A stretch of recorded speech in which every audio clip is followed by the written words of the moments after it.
The first English Bible was written around 1380. It was written by John Wycliffe. John Wycliffe, he was an Oxford professor, he was a scholar, he was a theologian, and he wrote his English Bibles, he gathered it from the Latin Vulgate. The Latin Vulgate was, at the time, the only thing that was available to anyone, and this was due to the persecution of the Roman Catholic Church, because they didn't want anybody reading a Bible that wasn't from the Latin Vulgate, which proved to be corrupt. And anybody who tried to translate the Bible into any other language other than the Latin, pretty much the Roman Catholics or the Roman Church or the Pope or whoever you want to call it, came after them. All right, you had to run for your life if you did that, and because they kill you, they get rid of you. All right. And for example, when Wycliffe wrote his English Bible, the very first one in English, in 1380, the Pope was so infuriated by his teachings and translations of the Bible into English that 44 years after Wycliffe had died, he ordered the bones to be dug up, crushed, and scattered into the river. Impressive. In the 1490s, an Oxford professor by the name of Thomas Linacre, I could be mispronouncing the last name, decided to learn Greek. After reading the Gospels in Greek and comparing it to the Latin Vulgate, he wrote in his diary, either this, the original Greek, is not the Gospel, or we are not Christians. So that's what he felt about the Latin Vulgate, and it shows you, it's an example of how corrupt it was. The church threatened to kill anyone who read the scripture in any other language other than Latin. That's just the truth, and that's why it took so long for there to ever be an English Bible. John Huss, which was one of Wycliffe's followers, he was burned at the stake, and the English transcripts that the English Bibles that he had written were used to create the fire. So that, again, those are just examples of the persecution of those people and how they stopped people from getting their Bibles into their own language. Now that moves me to talk about John 1:1. Okay, and the reason why is because this is just supposed to be the proof beyond all proof that Jesus is God. And I think that there is a great majority of people out there that aren't aware of the history of that verse and what that verse is really saying. I did do a video about John 1:1 in the past. I'll talk about it a little bit more here. Let me just start by saying this. John 1:1 starts out, in the beginning was the Word. That Greek word there, translated word, is from the Greek logos. So you could say in the beginning was the logos. You look at the definition of logos, and it says a plan, purpose, saying, expression of thought, a message, or an intention. The mental faculty of thinking used in respect of the mind alone. So your thoughts, your plans, your ideas, all that is what logos means. Notice that is not a who. That's an it. Very, very different. So in the beginning was an it. Not in the beginning was a who. In the beginning was an it. And what that it was God's plan. Okay? God's idea, what he wanted to do, his intention. That is the it that existed in the beginning. Okay? In his mind. Okay? So now moving forward, talking about Wycliffe, this is the very first time in history that, or at least recorded history, that the Bible, or particularly John 1:1, is going to be translated into English. And let's see how it goes. In the beginning was the Word, which is not capitalized. The W word is not capitalized. In the beginning was the Word, and the Word was at God, and God was the Word. This was in the beginning at God.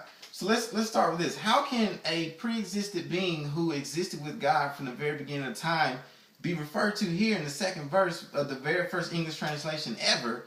It's referred to as this. If my son is sitting next to me, am I going to say, this was in the beginning with me? No, I'm going to say he was in the beginning with me. But it says this. Why did Wycliffe not understand the same thing you did about this word being a who? He understood it as being an it. You know why? Because he was faithful to the definition of logos. I guarantee that. And so he moved on in verse 3 to say, all things were made by him, and without him was made nothing that was made. But what is the him? See, this is the thing. Up to this point, the only him that is mentioned is God. In the beginning was the Word, and the Word was at God. All right, and the Word was God. The only person, the only actual person, the definitive person in this text up to this point is God. So the only him he could be talking about here is God. He's still giving the credit to God. He's not giving credit to some pre-existent being named Jesus that's the second person of a Trinity. Okay, he's not. So he still is understanding that it's God. In this interpretation, this understanding, the way Wycliffe is reading this is still an it. So moving on, I'm going to give you the rest of the English translations prior to the King James Version, which everybody loves so much, and I just don't understand why. But anyway, and I'm going to call out the year that it was created. Tyndale Bible, 1534. In the beginning was the Word, and the Word was with God, and the Word was God. The same was in the beginning with God. All things were made by it, and without it was made nothing that was made. Still in it. All right, moving on to the Cloverdale Bible, 1535. In the beginning was the Word, and the Word was with God, and God was ye Word. The same was in the beginning with God. All things were made by the same, and without the same was made nothing that was made. Still in it. We're still talking about the plan of God being the reason why things came to be. Nothing changes. All right. The Great Bible, also called Cranmer Bible, of 1540. In the beginning was the Word, and the Word was with God, and God was the Word. The same was in beginning with God. All things were made by it, and without it was made nothing that was made. The Logos here is still not a who. It's still an it. No Jesus there. Okay? Matthew's Bible, 1549. In the beginning was the Word, and the Word was with God, and the Word was God. The same was in the beginning with God. All things were made by it, and without it was made nothing that was made. Still no Jesus there. Still an it, not a who. Bishop's Bible, 1568. In the beginning was the Word was with God, and the Word was God. The same was in the beginning with God. All things were made by it, and without it was made nothing that was made. Still an it, not a who. Geneva Bible, 1587. I'm going to tell you up front, in the Geneva Bible, it's the first translation that took the W in Word and capitalized it. Okay, this is the first time that this occurred in 1587 about the Geneva Bible. In the beginning was that Word, and that Word was with God, and that Word was God. The same was in the beginning with God. All things were made by it, and without it was made nothing that was made. So the Geneva Bible still, even with capitalizing the word, still does not see the word as a person. It's an it. All right. And what are those it's? God's thoughts, his plans, his intentions, what he wanted to do. All right. So 7 out of 7 Bibles, all right, prior to the King James Version, have not given any leeway to make this word a who. It is an it. And along comes the King James Version in 1611. No wonder everybody loves this translation so much if you are a deity of Christ believer. This definitely is a translation that you would just passionately fall in love with. Okay? In the beginning was the Word, and it's capitalized.